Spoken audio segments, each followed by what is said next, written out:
और देखिए बहरीन में डिफेंस सिस्टम का एक्शन देखने को मिला है। जंग शुरू होने के बाद अब तक 125 मिसाइलों को इंटरसेप्ट किया। बहरीन ने 203 ईरानी ड्रोन मार गिराए।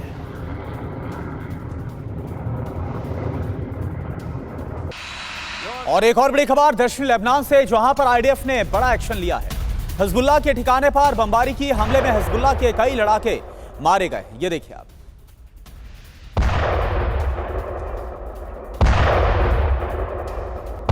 हमारे साथ मनीष, हमारे सहयोगी इस वक्त जुड़े हुए हैं सीधे वॉर जोन से। मनीष, हर बार और लगभग हर एनालिसिस में ये बात कही जाती है कि भाई इजराइल अपने एग्जिस्टेंट, अपने अस्तित्व की लड़ाई लड़ रहा है। इजराइल क्या वाकई में सिर्फ अस्तित्व की लड़ाई लड़ रहा है, या फिर इस जंग को जीत जाने के बाद इजराइल को क्या लाभ दिखाई दे रहा है इस युद्ध के विजय में? क्योंकि प्रॉक्सी से भी वो लड़ रहा है, वो गाजा में भी डोमिनेट कर रहा है, ईरान में भी वो तख्ता पलट के लिए तैयार है, रेजीम के लिए वो लड़ रहा है। तो इजराइल के लिए सिर्फ एग्जिस्टेंस है या फिर बहुत कुछ स्टेक पे है? बिल्कुल सही कहा आपने रवि। देखिए, ये बात अस्तित्व से शुरू होती है लेकिन प्रभुत्व पर जाकर रुकती है। और मुझे लगता है कि इस जंग के बाद, जो अभी जंग चल रही है, एक बार जब ये जंग खत्म होगी तो उसके बाद पूरे मिडिल ईस्ट में इजराइल का सबसे अधिक प्रभुत्व हो जाएगा। क्योंकि आज की तारीख में देखिए तो ना केवल लेबनान, सीरिया ये कमज़ोर हो चुके हैं, बल्कि मध्य पूर्व के जो बाकी दूसरे देश हैं, यूएई, सऊदी, कतर, बहरीन, इन सब को अब ये समझ में आ गया है कि भविष्य में भी ईरान और इस तरह के खतरे से निपटने के लिए उन्हें इजराइल का साथ चाहिए। और इसीलिए उन्होंने इजराइल के साथ दोस्ती की। ठीक है, आज की तारीख में उन पर ड्रोन के हमले हो रहे हैं या फिर ये बातें आ रही है कि ये सब कुछ अमेरिकी बेसिस की वजह से हो रहा है, लेकिन हकीकत यह है कि उन्हें इजराइल का साथ चाहिए। और वैसी स्थिति में अगर आप देखा जाए तो इंटायर मिडिल ईस्ट में इजराइल एक अलग इमेज के साथ, एक अलग डोमिनेंस के साथ छोटी सी चीज है दिखाई देगा। और आज की तारीख में देखिए, क्या युद्ध जीतने पे इजराइल का ज्योग्राफिकल एक्सपेंशन भी हम देख पाएंगे?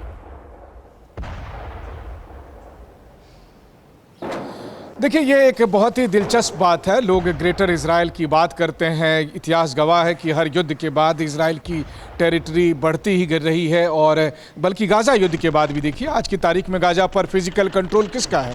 और सीरिया और लेबनान में जो आज की तारीख में जहां पर आईडीएफ की फौज खड़ी है, तो वहां से लोग यही कहते हैं कि वो हिस्सा इजराइल का हो गया। बिल्कुल मनीष, क्योंकि वक्त कम है इसलिए मुझे आपको रोकना पड़ रहा है। और जिस ग्रेटर इजराइल का आपने जिक्र किया है, ऐसे मिडिल ईस्ट के अंदर ही इजराइल का विरोध बढ़ सकता है। एक और खबर, ईरान जंग में एआई के इस्तेमाल से बड़े हमले, अमेरिका कर रहा एआई से ईरान पर अटैक। मावेन स्मार्ट सिस्टम इस्तेमाल कर रहा अमेरिका, टारगेट को चुनने में मददगार होता है एआई। हमले का तरीका बताने में एआई की भूमिका बहुत ज्यादा अहम। और जेके त्रिपाठी सर, ये बताइए कि अभी क्या होता हुआ नजर आ रहा है? इजराइल ने तो बोल दिया 3 हफ्ते और चलेगी जंग। आपको क्या दूर दूर तक कहीं कोई बातचीत के आसार नजर आ रहे हैं? देखिए, मुझे नहीं लगता कि बहुत निकट भविष्य में कोई बातचीत होगी। मुझे तो इस बात पे ताज्जुब हो रहा है कि ट्रंप ये कह रहे हैं कि ईरान को हमने ख़त्म कर दिया है, ईरान एकदम से नष्ट हो चुका है, लेकिन हम युद्ध विराम नहीं करेंगे। क्यों भाई? अगर नष्ट हो चुका है तो फिर आपको युद्ध विराम करने में क्या परेशानी है? और फिर अगर ईरान नष्ट हो चुका है, जैसे कह रहे हैं कि तबाह हो चुका है, तो इजरायली सेनापति ये क्यों कह रहे हैं कि हम 21 दिन तक अभी जंग और चलेगी? ट्रंप के बयानों को with a pinch of salt थोड़ा 50% डिस्काउंट के साथ लेना चाहिए। यही ट्रंप हैं जो पिछले साल अप्रैल मई में जिन्होंने कहा था कि हमने ईरान के न्यूक्लियर कैपेबिलिटी को तबाह कर दिया है और 10 साल तक सिर उठा के नहीं ईरान उठ पाएगा। लेकिन फिर इस साल कह रहे हैं कि नहीं, ईरान ने न्यूक्लियर कैपेबिलिटी बना ली है इसलिए हम हमला कर रहे हैं। तो या तो वो उस वक्त झूठ बोल रहे थे या इस वक्त झूठ बोल रहे थे। जो मिलिट्री कमांडर बोल रहा है इजराइल का, वो सही बोल रहा है कि 21 दिन कम से कम ये जंग चलेगी। तो ट्रंप की तो बात का कोई वो नहीं। और मेरे ख्याल से भी कम से कम इस महीने तक तो ये जंग चलती ही रहेगी। ये बात तय है कि ईरान अंततः हारेगा, क्योंकि ईरान के पास जो सप्लाई रसद है वो फिर उसकी रिप्लेनिशमेंट नहीं हो पा रही कहीं से। उसका नेवल सिस्टम ध्वस्त हो चुका है, उसका एयर बेसिस उसके ध्वस्त हो चुके हैं। लेकिन जाते जाते अमेरिका की क्रेडिबिलिटी को इतना बड़ा जख्म दे जाएगा ईरान कि अमेरिका की, ये समझ लीजिए कि अमेरिका की अंत की शुरुआत है अमेरिकी दादागिरी की।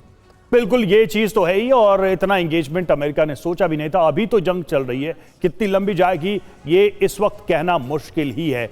आप सभी का बहुत बहुत धन्यवाद हमसे जुड़ने के लिए, इस चर्चा में शामिल होने के लिए। देखिए, इस बीच एक खबर आ रही है, ईरान का इजराइल पर भीषण अटैक हुआ, ये जानकारी सामने आ रही है। ईरान ने पहली बार लॉन्च की है सेजिल मिसाइल, और इस मिसाइल को रोकना बहुत ही मुश्किल बताया जाता है।